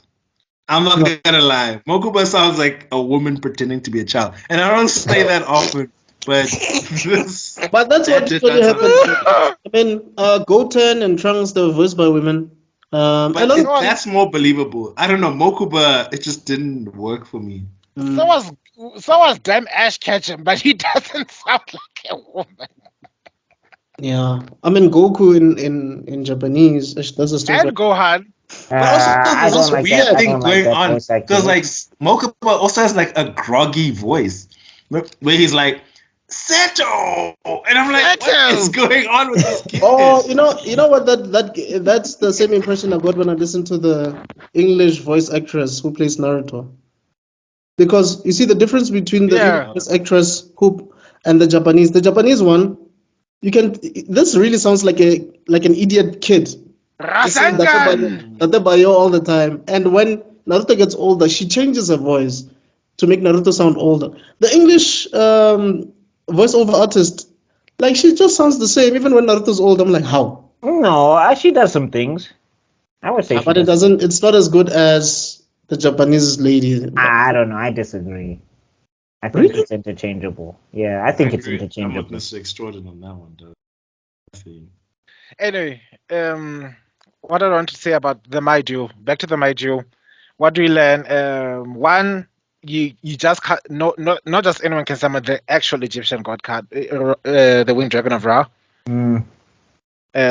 I think what is it? What is this? That name special ability is nonsense. You have to be able to read the incantation. Why is it only for Ra? Why Otherwise, it's like- that big burst. Ra is by leaps and bounds the most powerful of the Egyptian gods. I think people don't. I still don't understand how that makes sense to me, because to me, I always thought Obelisk was the strongest. But Let me put it in this context. The abilities he has, well, rather things that you need to know about the Egyptian gods is that they embody certain aspects of jewels, right? Where Slifer, his power is derived from the amount of cards. It indicates the amount of the potential of their cards in every single jewel. Obelisk represents the strength of your monsters. That's why he gets stronger even the more monsters he consumes. And Ra is all about life points. And the problem is he has a hack that makes him basically immortal. doesn't Obelisk have the same effect? No, his power becomes infinite. Okay. The Egyptian god Phoenix is unkillable. It's immortal. Okay. And it can kill any monster. And it can kill any monster. That's a big difference. And the premise is, if you pay attention, only the Winged Dragon of Ra actually has an Egyptian god's name in it. The other ones, they changed the other one. Slifer. Slifer's Egyptian name was actually Osiris. But and his powers of the heavens. And Obelisk is just a destruction god. He just destroys. That's his thing. So that's the title. I think I did count down the names in Japanese, did I? You did. I don't speak Japanese, guys. Don't disclaim. I'll put a stop. Ah. I do not speak Japanese, but I know the Japanese name. So getting back to it, then I guess we can go straight to Ishizu versus Kaiba, right? Which is Okay. Yeah. I mean, one thing is like, okay, I get this Millennium Necklace stuff. She has the same symptom as Marik, where it's just like my Millennium Necklace, and I'm like, okay, guide me. Okay, Ishizu, I get it. You have a Millennium item, fantastic. But I love the fact that she's the one Julius that made Seto Kaiba drop down a peg. The way he panicked when he played that reverse. No, he got saved by plot armor. You want to talk about somebody who should not have won a duel? You want to talk about somebody who should have not won a duel? What is the name of that card she played? Reverse of Spirits or something like that? Yeah, it was like some sort of bomb thing where it was just like, no, Kaiba, this is what you should believe in the Millennium items, because literally them visions saved you. He was so busy having the time of his life thinking, I am telling you how I've destroyed most of your deck, I've destroyed most of your monsters, look how useless you are. You told me that you're gonna get my Egyptian god card from me. How are you gonna do that now? This card. It gives me all the cards it replaced all the cards in my deck with the cards in my graveyard. Which means I have my entire deck back, and you only have 6 damn cards. Kaiba had that was some plot armor. I was like, Kaiba does get a lot of plot armor from time to time, honestly. I told you, Kaiba's special abilities activated by the power of his Delulu. The more he denies the magic exists, the more that magic wants to prove itself. Like, I exist. You said what? No magic. No, I don't see it. Like, dog, he got visions. He was like, what are these visions? What is happening to me? And the Millennium Rod and all the other items are like trying to say, we exist, bitch. And that's how I don't really think that Kaiba doesn't realize that he's not the protagonist of the show. No. He doesn't realize it. But which is more human than normal. Every single person here we believe we are the main we're the main characters of our own storyline. So if it's No, but I'm like, bro, you will hear Yugi change his entire voice and grow 3 inches. Like, Yugi turns into a totally different person. into a man. Like, it goes from, hi, Kaiba. Kaiba! And as this duel. Relax. How can you tell me you don't Relax. believe in magic? He grew. Like, this is the thing. Light shines around Yugi and he grows. Like, Also, if somebody didn't change height in front of me and change voice, I'm just like, Maloi, magic. Also, didn't Yugi like mind attack him? Yes. Didn't you be like, oh wow, like what happened there? Bana, that's what I'm saying. Kaiba's special ability is Delulu. And I will die on that hill. The more he denies this magic exists, the more he has. He got trapped in a car, didn't he? Like this guy, Pegasus used the Millennium item to screw him in a duel. like this guy goes from wearing sneakers to wearing like nice shoes. You know? How? He goes through a goth phase. He has his cufflinks. He's got a choker. Look at this. Look at this. And then you're gonna tell me. And then he says, "Oh, you've got a waistcoat that's a paid actor that is all dramatic and capey. Let me show you." Watch. Like, my thing is with Kaiba, I'm like, dog, you got trapped in the shadow dimension, and your brother. Like, this stuff is like, let me show you. I'm gonna put this on my shoulders, and I'm gonna look even swaggier than you. I'm like, why does he do that? And the Millennium items glow. It's not like anyone's hiding. They glow all the time. This is Yugi matching Kaiba's swag. That's it. And he looks cooler than you, Seto, at this point. And is broke. And is broke. How can he have more drip than Kaiba? True.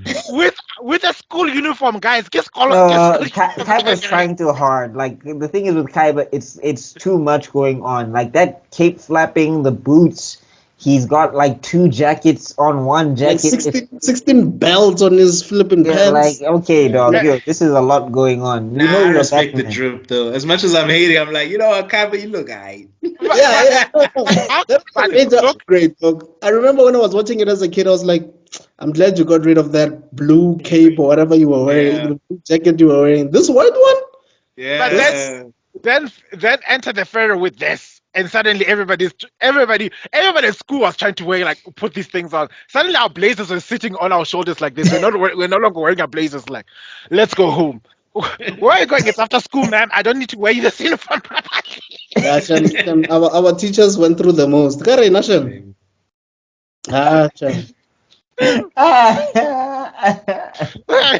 So anyway, so the thing is, somebody needs to explain to me, what is the weakness of the Millennium Necklace? Like, because the minute Kaiba gets his visions, he can instantly change the future. Is it like one of those things where it's a perceived future, but it's like a possible future, or it's like a branch of a timeline or something? Yeah, it's a branch Good of a question. timeline. I didn't get it. It's a branch of a timeline, 1, and 2. The wielders of Millennium Puzzles can subvert each other's abilities. Ew. So what happens is that you that's why you'll find out later on in the whole Back to the Past. Ishizu struggles to see the fates of the wielders of other Millennium items. And that's why she also couldn't figure out what Bakura was doing, because the Millennium Ring was fated to Bakura. I'll ask you guys a question. Where do you guys rate Mai as a duelist? Like, from 1 to 10? As she's better than Joey. Is she? Dog, Is she? If you don't have a Millennium item, you don't exist on my list, bro. In this show. But is she? I don't know. She has like strategies and things going on. She's doing things. She strategizes, but she's like a weaker version. Joey and are basically Yugi and Kaiba, where Joey has a fixation on this one particular brand of card to the nth level. Why are there three happy ladies? Why do they all look so different? Why does she consider her happy ladies her friends? She's basically a female Kaiba. Oh my god. She respects people more though. Like she doesn't talk Yeah, that because much she doesn't have trash. money. Yeah, maybe it's because she's broke. Yeah. No, also, you're saying that now. Remember, she didn't like people in the first Yeah. arc. Yeah, but Kaiba he never changes. No matter what happens to Kaiba, he's the same. Yugi He can has save, moments of Yugi can save weird his life. Kaiba-ness. No, I'm saying Yugi can save his life. We must duel tomorrow. Bro, can we relax, please? Yeah, no, the thing you need to learn about Seto Kaiba is that he's such an asshole in this season that they had to break right in the middle of the season. They had to break everything and put a filler arc to make him relatable. That's the power of Seto Kaiba, because at this point, no way could you consider Seto Kaiba a friend of Yugi. So they had to figure out. We had to find out about Kaiba, and they had to make an entire filler arc just so that we know about Kaiba. You're referring to the Noah arc, no? Yes, the Noah arc's purpose is just to make Kaiba more relatable. Full stop. Yeah, that's true. Because they give a backstory of his dad and all of that. That is it. Finish and clear. I mean, there's a nice person in there, but good luck finding him. You need to work hard. You need to work real hard. So, Mai and her happy ladies, she sacrifices them to summon the winged dragon of Ra. Winged dragon of Ra is like, and then But that to me was like a cop out. I was like, all pass, please. I'll put Mai in the C tier. C tier, her, Joey, insect guy, the ocean guy, they're there. That insect guy tier is terrible. I think that insect guy is a terrible duelist. I mean, he was ranked as something. Yeah, but that but they all doesn't mean sucked. anything. Him and the Dino guy were terrible. Like the fact that they lose to Joey on their first time dueling Joey, and that guy did everything to make the advantage when he was dueling Yugi and still lost. I'm like, bro, you are D tier at best. Well, we should have a ranking episode about the different duelists once we're done. That's a brilliant idea. You just plucked on something. Yeah, that's true. We should do that. I think that's how we should close up the season. We can do the tier list if you guys have time after this. Yo, I'm game. Let's go. Let's go. But the BuckMeister is heading towards load shedding. Oh, yeah. It's unless we're gonna keep it down to an hour, which I don't think is possible. With us, we tried. Not with the tier episodes. They generate the most views, true, but it's because of how passionately we argue But I about guess we can do a two-parter maybe then of the tier list. Maybe we'll try Sunday. Yeah, we could try tomorrow. Yeah, let's try tomorrow. Let's try tomorrow. Yeah. Okay, so then getting back to this thing then. So thingy. So Mai tries to, because she actually does a brilliant strategy where she does take the card from thingy Marik, which I thought was hella clever. And then I was just like that Egyptian thing to me was just like, this is just how we keep the villain in the game. Yeah. Like that's what it felt like. It felt like a plot device because I was just like, why wouldn't she be able to summon this like thing if she played the card the way that she played? Because it was a good move. In my opinion, so it was a brilliant move. And then, of course, he called out the words the cards fell under his control. That's also part of the look. This is the shadow game logic. Blah blah blah. Because I don't care how sophisticated Seto Kaiba's technology is. If it couldn't recognize those words and say, okay, somebody should say this words for this monster to obey its commands. And okay, let's not talk about Seto Kaiba's technology because it doesn't make sense. No, it's superpowers. It's the same tech Batman runs the Batmobile on. Like, if you ever wonder how the Batmobile ever gets petrol or when does it get serviced, you don't think about that. Does it look cool? It drives. There you go. Where's the fire coming from the... Does he ever run out of battery? Doesn't run out of anything. Yeah, Batarangs stay supplied, but he throws so many. I asking questions. Scabots. People are having seizures on your blimp. There's doctors that are coming out of nowhere. There's a stretcher. It's like Kaiba knew people are gonna die deep down inside. It's like he's delulu. He was actually hoping. That's what they were up there. That you know what, they get struck down, and then maybe if you are lucky, Bakura will get struck down, and whoops on the side of the blimp. Bye. I still never understood. The one thing that irks me about this duel, so Kaiba summons Obelisk. Yes. And then because Ishizu's like, I saw that coming, he's like, oh no! So then he summons, Blue Eyes, and then wins the duel. Yeah. Why didn't she just attack with Obelisk? What the No, hell is because- Ishizu? No, because she did a like a trap thing, so that if he attacked with Obelisk, her trap card would activate and it would blow up Obelisk from the inside or something. Yes. But I thought trap cards don't work on Egyptian card cards. No, this one apparently does, because she knows Yeah. Obelisk better than Kaiba. Okay. It's not that. It's not the trap card that. I'll put into context. The virus that she infected the card with wasn't the god card. It was the master that was used to sacrifice to someone. Oh, right. So right. that's where the disease is, So and Yu-Gi-Oh logic. Right. because the disease you sacrifice, basically you fed this god card a diseased offering. It also carries the plague, which once it attacked, it was going to detonate, and then she would win the gold. And I don't care how many times they replayed that scene over and over again. That woman's foresight, can you just play the duel already? Like, when he attacks, he will die. And then advert, when he attacks, he will die. No, it was like watching ETV sometimes. You know when they're playing the movie and then you get this 30-minute advert and you're like, dog, I want to get back to the movie. Jesus. You know it's bad when they Lillian Dube, stop selling me clientele. I'm sorry. I'm trying to watch the movie. when they also repeat the same ad. Mm. Oh, it's bad. I always felt sorry for you guys when you're watching ETV back at 12 o'clock and it was Emmanuel, and then there was the most annoying advert that played. Oh God, how boring must it have been for you guys? So every movie is 2 hours because of the adverts of ETV. It's like, yo, What happened to the Emmanuel? Friday action night. I'm watching the action now. I think the BCCSA I think they probably got a lot of BCCSA complaints. Yo, At Mr. Extrodin, midnight? by the way, nice hoodie, man. Just noticed. I'm gonna have to play the theme song at this point. It's a cool hoodie, but I don't like the X-Men. So. Not like the X-Men.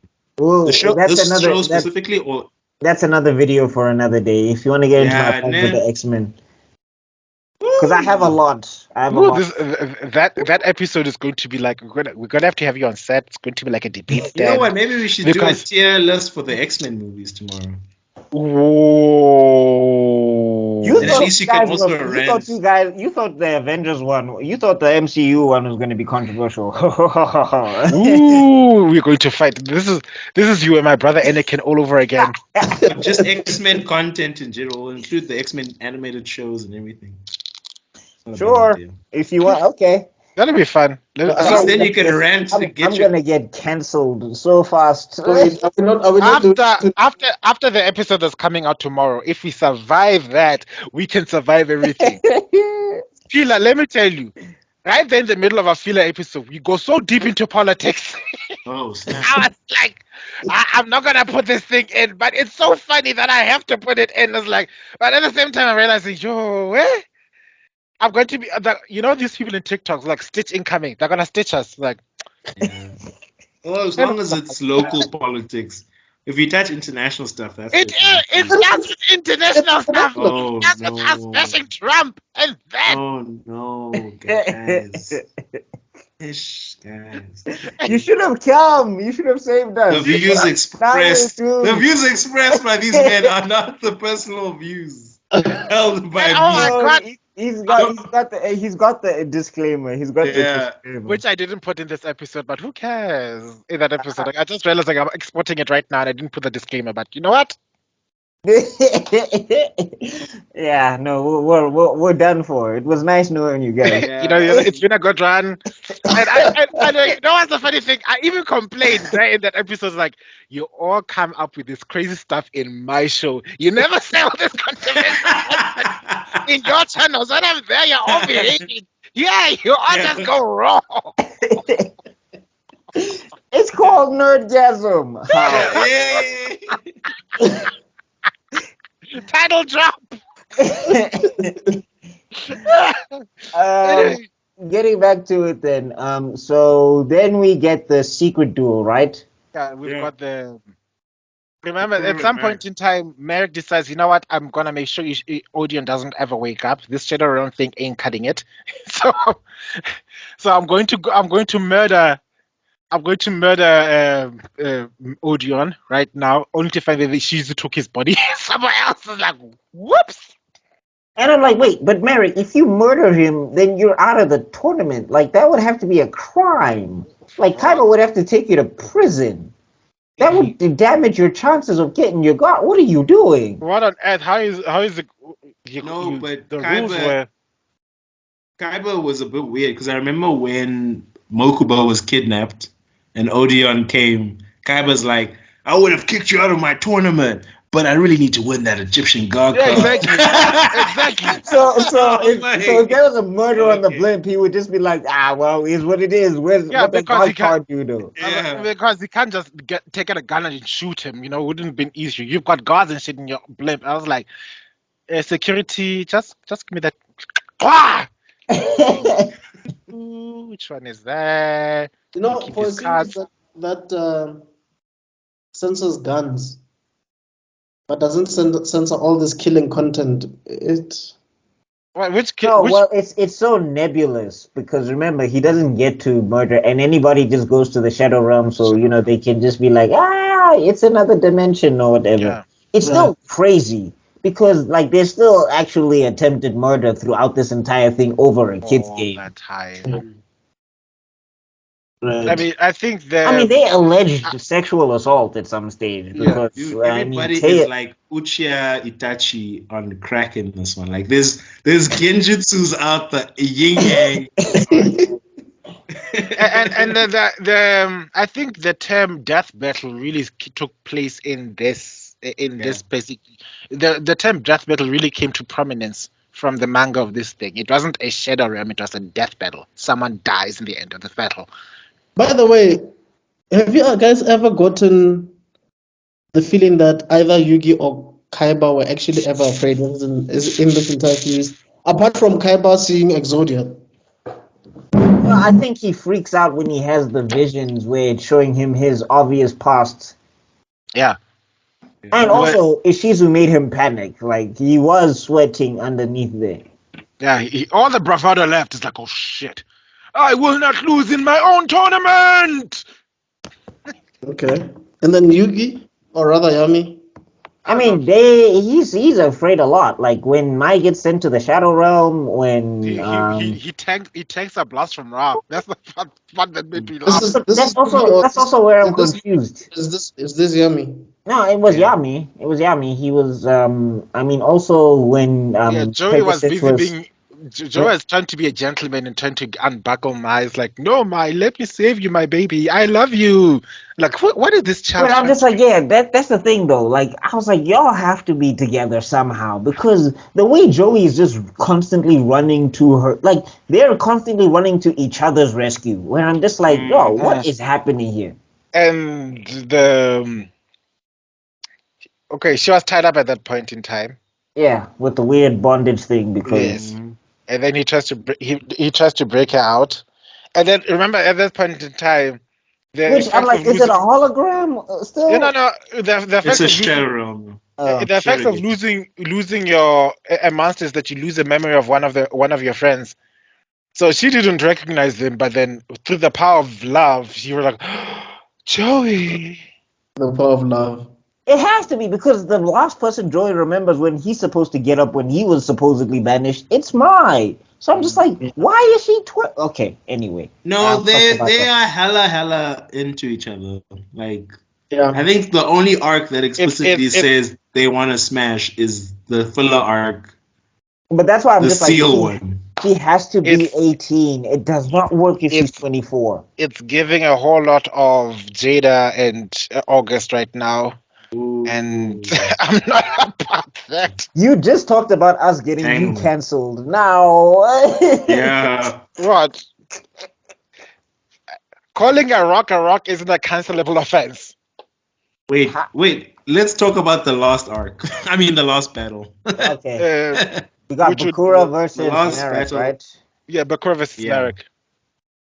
Because I find it hilarious. Marik possesses Taya, who possesses who tells Taya to go take the Millennium Ring to Bakura. And can you talk about how this two-way phone call existed now now a piece of Marik is inside Bakura's Millennium Ring, Yeah.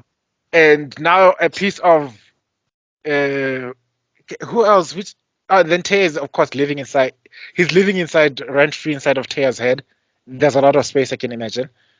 And who else? Boo, boo, boo, boo, boo, boo, boo. Yeah, it gives this idea that Bakura has been like this whole idea of putting pieces of himself, of your soul, in different items has been a continuous trope in this season.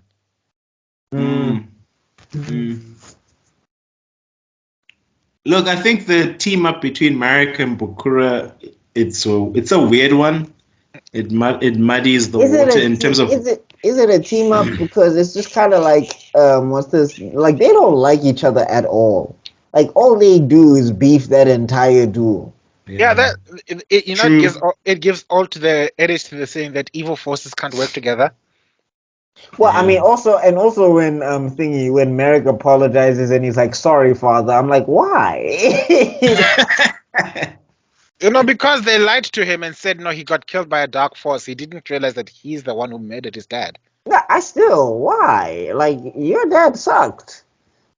It's He was terrible. He was, he was keeping children in catacombs. I don't even know how they ate. I agree with that, but you know what? The problem with having a parent is that you as a kid will always want their approval and love, no matter how disrespectably disgusting and violent they are.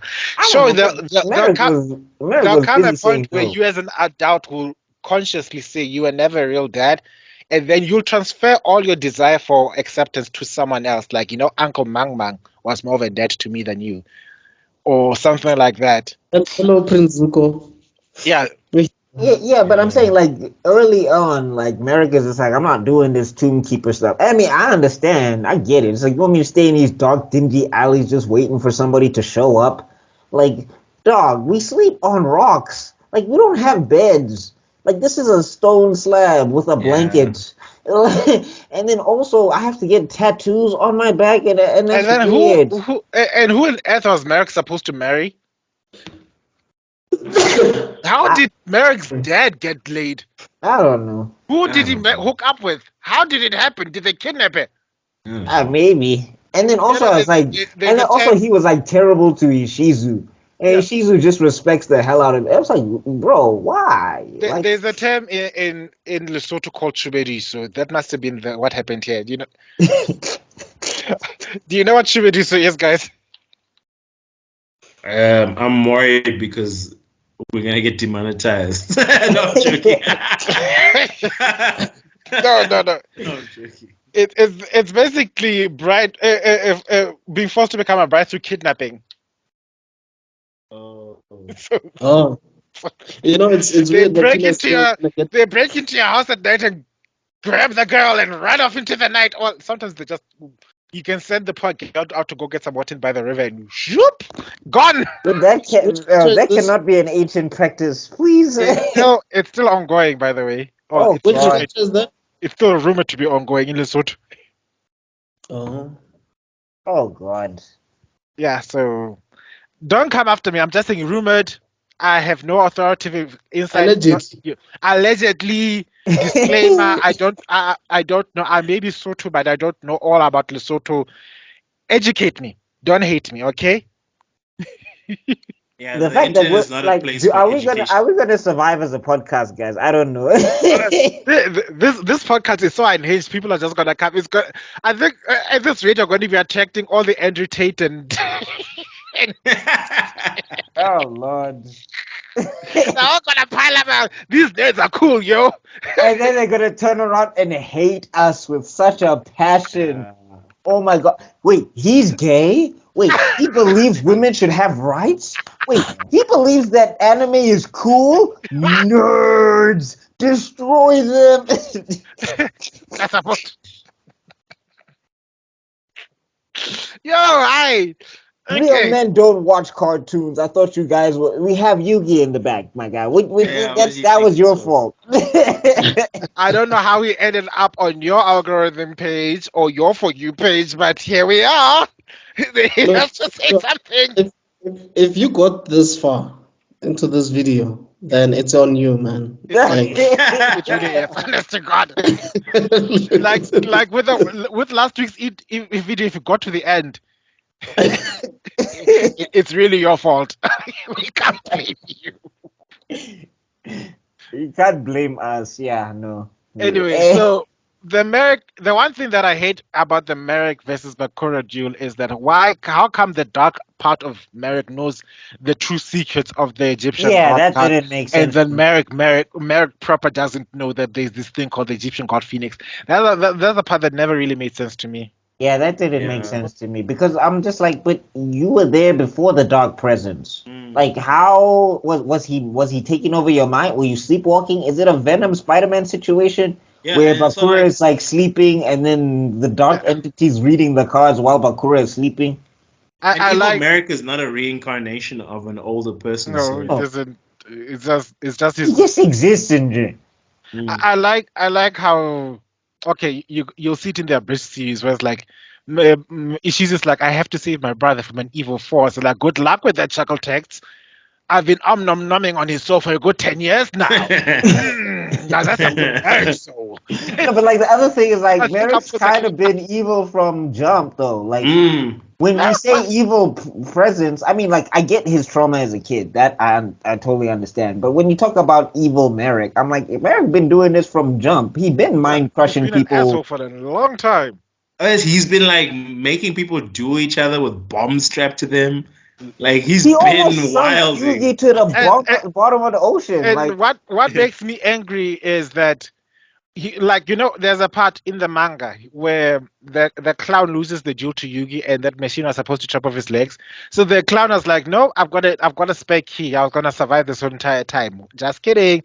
And then Merrick breaks into his head and says, I don't like cheaters, and makes him forget where the key is. So he's panicking, looking around, and it took Yugi to go and save him. which I'm just like, bro, you been cheating out here. Oh my god. And that's good, Merrick. And that's supposed to be good, Merrick. who hasn't cheated in the show? They're all cheating. No, I'm saying, but there's cheating and then there's obvious In cheating fact, where he's reading minds. It's just like, bro, wait, hold on. And Like, if you're I mean, gonna even point- Yugi's cheating. Having someone else play for you is cheating. Yeah, but I'm saying there's levels to this. So Yami doesn't know how No. to read other people's minds. but- But if you go to Pegasus be reading people's cards. And it's just like, how can they beat you? How? We get to Merrick. Merrick can mind control people, so it's just like I could just make you decide to lose the duel. Ishizu you know what I'm- knows what you're gonna do before you do it. That's cheating. You know what I'm realizing? And that's the funny thing. That's how in the shortened version of the season. That's how Seto Kabe wins the end episode. I can perceive the future as the founder of this tournament. I declare that you've been cheating this entire time, so you're disqualified. What? I feel like any anime that has a battle without a referee will have a lot of loopholes in it. And I think that's why I preferred Metabots, because even though the referee usually came out of nowhere, but that nigga was so dead serious about his One job. thing I always get. Oh wait. Okay, we have got to do Medebi after this. We have got to talk. I love Medebi so much. I need That to is watch good. it. I need to watch it. We've got to talk about it. But that I need to referee. talk about Metabots. No, Metabots is proper, bro. Like, But Metabots- guys, we have so many shows on the deck. Okay, But yeah, It to be a Christmas special, to be a 1 episode thing. Yeah, we'll do that. Metaby, and why you should watch it. wait. What So about we're gonna cover the whole season in one video. There's not really that much. Okay, now there's a lot to talk about. We might need to have a Guys, proper season. Focus. Naruto. Oh, it's Naruto first, then you Metaby. Okay. Okay, ish. But yeah, but, we'll now, but tease. Naruto's happening with the Extrodin channel. Oh, we can switch. We can. Okay, we'll talk about it offline. Yeah. We're kids we'll chasing sort the ourselves butterfly. out. We're kids 'Cause- chasing the butterfly right now. But, back to if class. we are not cancelled, then we'll talk about this because we are really skating the bottom of the cancel barrier here. So we'll just go to Mr. Extrodin's channel. After your channel has been burned to the ground from all the cancellation, we'll just all go to. Once I'm being dragged in Twitter, now I don't even have a Twitter, but when I'm being dragged on Twitter, like, then you'll know. The other thing is, Bakura was talking big game going into this duel with Marik, and like the whole time he spends getting his ass kicked. Pretty much, Systematically. I mean, he even reaches a point where he's like, "What's happening to me?" And then Marik has to explain the rules of a shadow game, and I'm like, But "Aren't you the shadow game guy?" But you know what What's I appreciate? That you get we get a gigantic juicy bit of foreshadowing when Bakura lost. True. Foreshadowing of the next arc. Of who Bakura is as a character, what his actual purpose is as a Wait, character. how did it end again? Because he lost the duel, and then he said, and then Marik was busy gloating like you also will be consumed by the darkness forever. And then Bakura turns around and spots, I am the darkness. And it's like, whoa. Because I remember you said he is actually. It's not like he's really possessed. Like it's who he is. Yeah, it's right.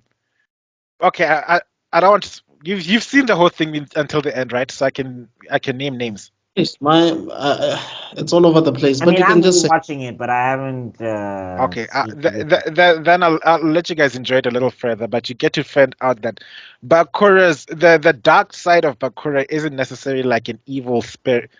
Like it's not necessarily like Bakura's evil side. Bakura's dark side is the embodiment of the evil of the Millennium Outturns desperately trying to break free from from its imprisonment. Ooh. Oh, okay. But then items if that's are the case, way more. But if that's the case, then why was he coveting the power of the Pharaoh?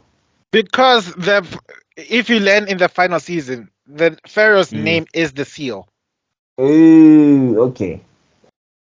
So he needs to figure out that name so that he can break free and end the world. Yeah, the last season is a bit wild. Like the dueling goes out the window. It becomes a full-on space race. I don't even know what to call it. Yeah. It's like Avengers in Egypt. Yeah. I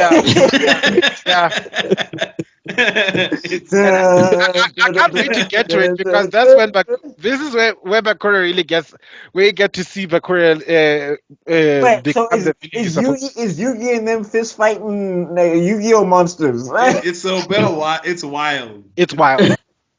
You'll see it. It's actually a really good arc. I enjoy it. It's probably one of my favorite arcs. Okay, and the reason why I like it so much, and you realize the maker of Yu-Gi-Oh, Takahashi, we keep on misquoting his name. Anyway, R.I.P. Yeah. He never really liked card games as a game, as a game as a whole. He recognized how popular it became because of the card games, and that's why so many of the arcs is. But he liked desktop games, so role playing, and the last season is an homage to his original love, which is the desktop type of role playing game. So so it's basically like a D&D campaign. Initially, he wanted the show to be about all different kinds of games. Yeah. And for Yu-Gi-Oh to be called the king of games, not just the king of like Duel Monster. But then this thing overpowered the popularity of this card game overpowered his vision. Anyway, I think we can call it an end now. We've been gallivanting and we've been gallivanting and testing Well, shout out to Joey's sister. What was her name? I forgot even. Serenity was just. Selena. Was she even up there in the jewels at some point? I think she was like downstairs. No, she shows up and she says, "Joey, you can do it. You're my brother." And then she just goes back and she just watches my. Yeah. I was like, "Yo, if there's anybody that didn't need to be up there, you talking about Joey? At least Joey is doing something. Yo, Serenity could have stayed on the ground and done nothing." True. But I think the only reason they lost Serenity on was because it's at this point, even Seto Capital realized that this tournament is incredibly unsafe. I mean, Pella, it's funny to watch Tristan, like, yo, Tristan, just tell her, just holler at her. I don't know what the beef is. Like, you've saved her life like 3 times. Just holler at her and say, what's up? I don't know why you're fighting with Devlin. I don't know, man. This is the Harry Potter conundrum. Are you allowed to smash your best friend's sister? Exactly. Just because you're homies. If I fought 3 grown men for your sister, I feel like I should get a pass. Well, I don't know. It's a bit 3 grown men trying to kill me. At the end of Harry Potter, I was like... No, I said 3 grown men that I had to run away from with your sister on my back. I had to hide in a truck just to keep her safe. While she's blind, by the way. And I had to do this, taking her from the hospital, making sure she's safe, that she didn't get kidnapped, and all of that stuff. And then I had to fight 3 grown men on top of all of that physical activity. Bro, I have protected your sister way more than you. I feel like I should have an in here. I genuinely think that when it comes to Harry Potter, though, Ron knew that the sister was into Harry Potter from the get-go. Like, Harry Potter's sister is... I mean, Ron's sister is like Hinata, dog. She was into Harry Potter from the jump. In the books. Even in the films. In the films, they don't translate it that well. Yeah. The only times you see them communicate I is like... thought it was going to be Harry and what's-her-face and Hermione. In the books, in the movies, we see Harry save her ass in when she's at first year of school, and then literally blank in the other movies up until, oh look, your shoelace is untied, and then Harry's like, no, it's a bit weird, man. My wife. It's a bit weird. I don't know. I was always just like, look, all of you guys have sisters. How would you feel like if your best friend said, "No, I'm in love with your sister"? It depends on the context, and it depends on how she feels. I've gone through that a few times when I was a kid. So Drop kick. I don't know. I wouldn't. I don't think I'd take I'm just it. saying, if like I know Ron. my homie's not a dick about it, then okay. But if I know him and he's extra, hell no. Yeah, because also Harry wasn't good to women. That's also another thing people forget. He forgot about Chow like it was nothing. yeah, Harry should have smashed the Asian chick. He should have smashed. But No, they were like, it's too much diversity. Where's the other white woman? Bring her in.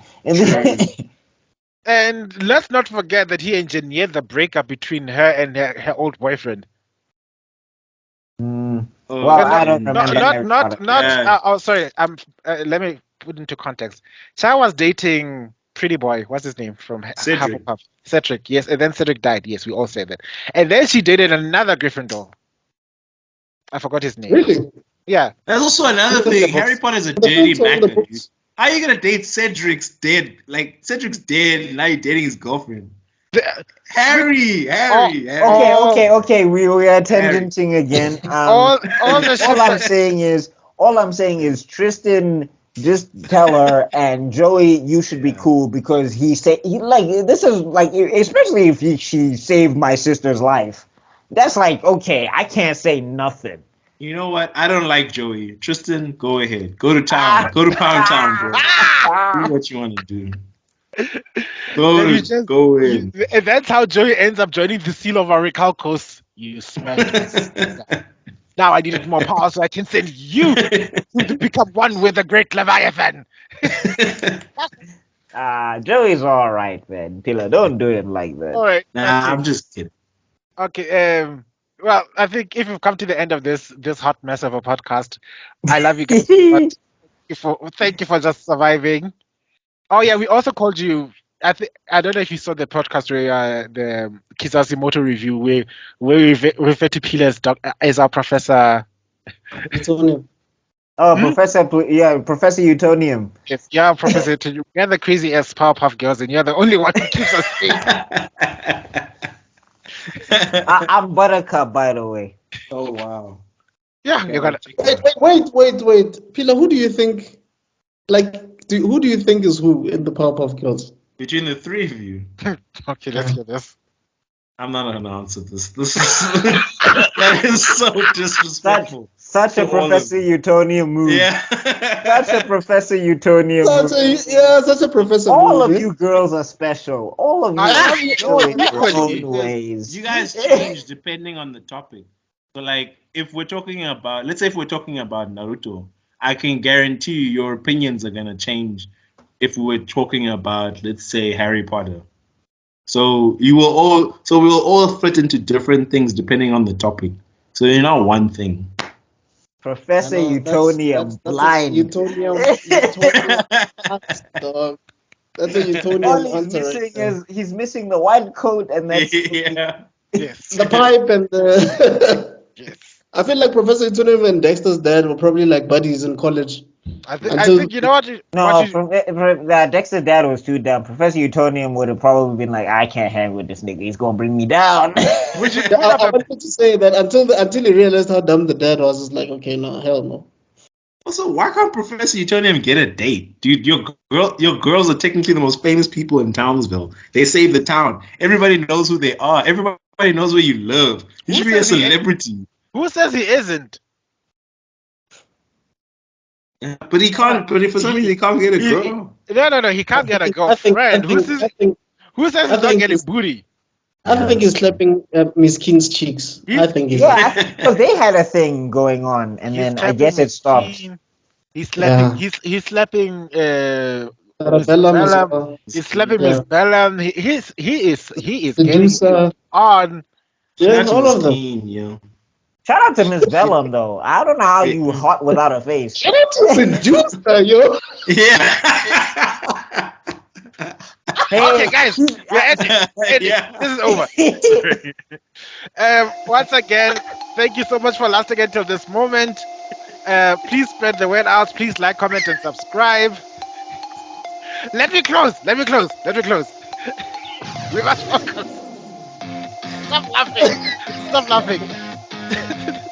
I want to become more.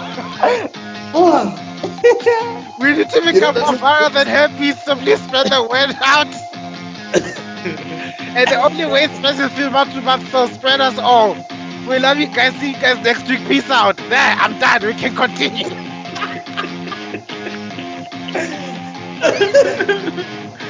You know what? And I've made a comment on TikTok. We are sober, but I'm telling you, man, it doesn't feel like it, bro. It doesn't feel like it. What's so funny about shutting out Seducer? I don't get it. Yeah, how did we get to Miss Bellum? How did we get to you? Oh man. Like, how much of this video is actually Yu-Gi-Oh?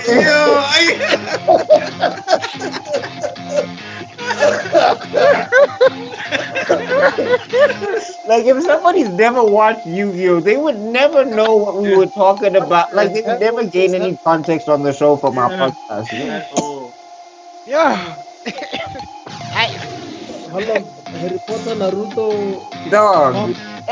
We went through X-Men. Avatar.